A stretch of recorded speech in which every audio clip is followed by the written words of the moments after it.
Welcome back. Toronto के medical officer of health ने शहर के लिए सख्त सर्दी का अलर्ट जारी कर दिया क्योंकि दर्जे हरारत रातों रात -17 सेंटीग्रेड पर पहुंचने की तवक्को है। मज़ीद जानेंगे इस रिपोर्ट में। टोरंटो के मेडिकल ऑफिसर ऑफ हेल्थ ने शहर के लिए सख्त सर्दी का अलर्ट जारी कर दिया क्योंकि दर्जे हरारत रातों रात -17 डिग्री सेंटीग्रेड पर पहुंचने की तवक्को है। एनवायरमेंट कैनेडा का कहना है कि ठंडी हवाएं -24 डिग्री सेंटीग्रेड रहने का इम्कान है। हुक्काम के मुताबिक दर्जे हरारत में कमी के हवाले से शहरियों को खबरदार करने के लिए अलर्ट जारी किया। इस तरह के अलर्ट इस वक्त जारी किए जाते हैं जब दर्जे हरारत -15 डिग्री या उससे भी सर्द रहने की तवक्को हो और जब ठंडी हवाओं का -20 पर रहने का इम्कान हो। सड़कों पर बर्फबारी साफ करने के लिए 12 घंटे शिफ्ट्स पर अमला तैनात कर दिया गया है। अलर्ट ने शहरी खदमात को फ़ाल बना दिया है जो कि कमज़ोर रिहायशियों को महफूज मकामात के अंदर रखने पर तवज्जो मरकूज करती हैं। कैनेडियन वज़ीर आज़म रवां हफ्ते लिबरल पार्टी के पहले इंतखाबी साल के इश्तिहारात जारी करके SNC लेवेलियन मामले से तवज्जो हटाकर उनकी तरजीही मुहिम मौसमियाती तब्दीली की तरफ करने की कोशिश करेंगे। रेडियो इश्तिहारात 4 सूबों Ontario, Saskatchewan, Manitoba, New Brunswick में नशर किए जाएंगे जहां वफाकी हुकूमत कार्बन टैक्स आयद कर रही है। मज़ीद अहवाल जानेंगे इस रिपोर्ट में। वज़ीर आज़म जस्टिन ट्रूडो रवां हफ्ते लिबरल पार्टी के पहले इंतखाबी साल के इश्तिहारात जारी करके SNC लेवेलियन मामले से तवज्जो हटाकर उनकी तरजीही मुहिम मौसमियाती तब्दीली की तरफ करने की कोशिश करेंगे। रेडियो इश्तिहारात 4 सूबों ओंटारियो, सास्केचुआन, मैनिटोबा और न्यू ब्रंसविक में नशर किए जाएंगे जहां वफाकी हुकूमत कार्बन टैक्स आयद कर रही है। ये इश्तिहारात जोर देते हैं कि टैक्स से हासिल होने वाली रकम उन सूबों में मुकीम रिहायशियों को बराह रास्त तौर पर वापस अदा की जाएगी। ट्रूडो इस सिलसिले में पीर की रात को टोरंटो में क्लाइमेट एक्शन रैली से इश्तिहारी मुहिम का आगाज करेंगे जिसके अगले रोज मंगल को उन्हें नशर किया जाएगा। इश्तिहारात के मुताबिक सास्केचुआन में औसत घराने को सालाना $600, ओंटारियो और मैनिटोबा में $300 से ज्यादा और न्यू ब्रंसविक में $250 हासिल होंगे। ट्रूडो का इश्तिहारात में कहना था कि मौसमियाती तब्दीली एक संगीन मसला है। उन्होंने कहा कि हमारे पास इस मसले से लड़ने के लिए मजबूत मंसूबा है जिसे मारूफ सियासतदानों और माहिर इक़्तिसादियात की हिमायत हासिल है। इस मंसूबे के तहत आलूदकार अदा करेंगे और वो रकम वापस लोगों को अदा की जाएगी।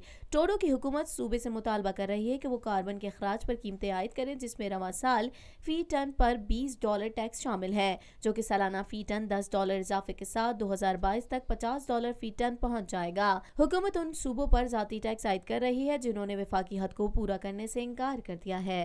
कुछ बात करेंगे कनाडा में गिरफ्तार होने वाली हुआवे कंपनी के चीफ फाइनेंशियल ऑफिसर मिंग वेंजू को 1 दिसंबर को कैनेडियन शहर वैंकूवर से हिरासत में लिया गया था जिन्हें अमेरिका के हवाले करने की तैयारी शुरू कर दी गई है।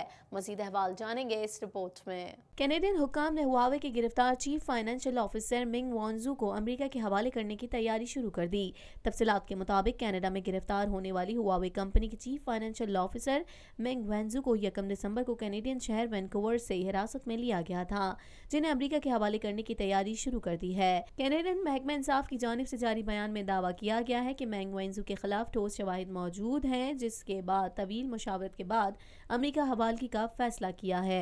ताहम हतमी बयान कैनेडियन अटॉर्नी जनरल देंगे। गैर मुल्की खबर रसानी इदारे का कहना है कि हुआवे की आला उहदेदारान की अमेरिका हवालगी से मुतालिक कैनेडियन अदालत में केस की समाअत 6 मार्च को होगी। ख्याल रहे कि हुआवे की CFO मैंगजू को कैनेडियन हुक्काम ने नवंबर के आखिर में ब्रिटिश कोलंबिया के शहर वैंकूवर के एयरपोर्ट से अमेरिकी हुकूमत की दरख्वास्त पर गिरफ्तार किया था जबकि कैनेडियन हुक्काम ने 7 रोज बाद मिंग वेंजू की गिरफ्तारी को जाहिर किया था। कुछ बात करेंगे हैप्पी वैली गोस बे में हैमिल्टन रिवर रोड पर वाक़े मॉल की छत गिर गई और उसका ढांचा मुकम्मल तौर पर आग की लपेट में आ गया।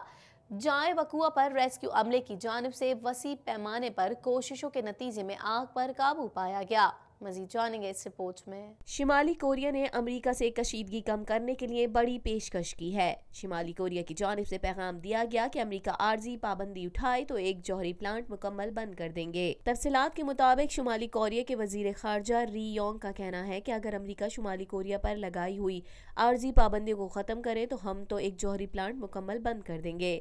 پابندیوں سے ہماری معیشت اور لوگوں کی زندگیوں پر اثر پڑ رہا ہے. ہم امریکی ماہرین کی موجودگی میں یونگ بیونگ کی جوہری تنصیبات کا مکمل خاتمہ کر دیں گے، مگر امریکی حکومت نے ابھی تک کوئی مثبت جواب نہیں دیا. صدر ٹرمپ کچھ بات کریں گے امریکی ریاست الاباما میں طوفان اور بگولوں کے سبب 22 افراد ہلاک جبکہ متعدد زخمی ہو گئے.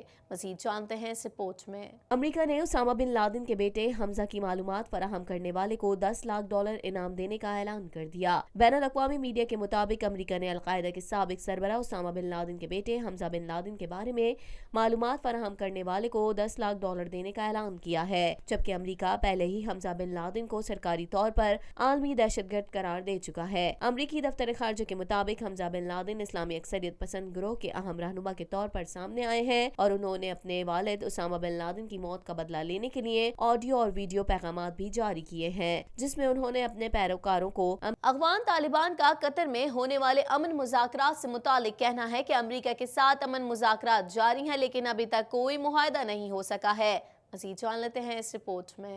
طالبان نے افغان فوج کے ملٹری بیس پر حملہ کر دیا، جس کے بعد دو طرفہ فائرنگ کا تبادلہ ہوا. افغان میڈیا کے مطابق طالبان نے جنوبی صوبہ ہلمند میں فوجی بیس کو نشانہ بنایا، جس کی تصدیق گورنر آفس نے بھی کر دی. گورنر آفس کی جانب سے جاری بیان میں کہا گیا ہے کہ حملہ آور ہلمند میں 215 میون کارپس کے سوراب کیمپ کے اندر داخل ہوئے. دو طرفہ فائرنگ کے تبادلے میں 3 خودکش بمبار اور 6 دیگر حملہ آور مارے گئے. گورنر آفس نے اپنے بیان میں دعویٰ کیا کہ فوج نے حملہ پسپا کر دیا، جس کے بعد کلیئرنس آپریشن جاری ہے. افغان میڈیا کا ذرائع کے حوالے سے کہنا ہے کہ 27 حملہ آوروں نے صبح 4 بجے فوجی بیس کو نشانہ بنایا، جبکہ حملہ آوروں میں 7 خودکش بمبار بھی شامل ہیں.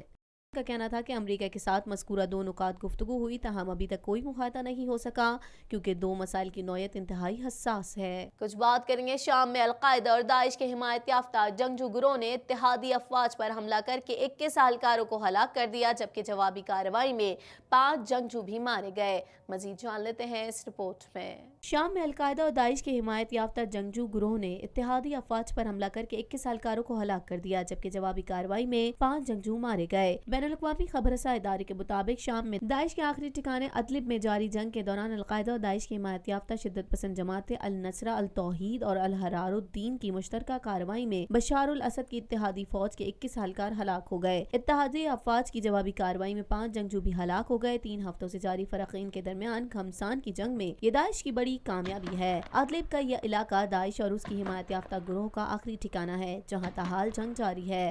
بشار الاسد نے چند ماہ قبل اس علاقے میں داعش کو جڑ سے اکھاڑنے کے لیے کارروائی کا اعلان کیا تھا. دونوں جانب سے ایک دوسرے کے درجنوں جنگجوؤں کو قیدی بنانے کا بھی دعویٰ کیا گیا ہے. متاثرہ علاقے میں خوراک، پانی اور دیگر سہولیات کا فقدان ہے اور زیادہ تر طبی مراکز تباہ ہو گئے ہیں. اسی کے ساتھ ہی TNN کے نیوز اسٹوڈیو سے فی الوقت اتنا ہی. مزید خبروں اور اپڈیٹس کے لیے دیکھتے رہیے TNN TV.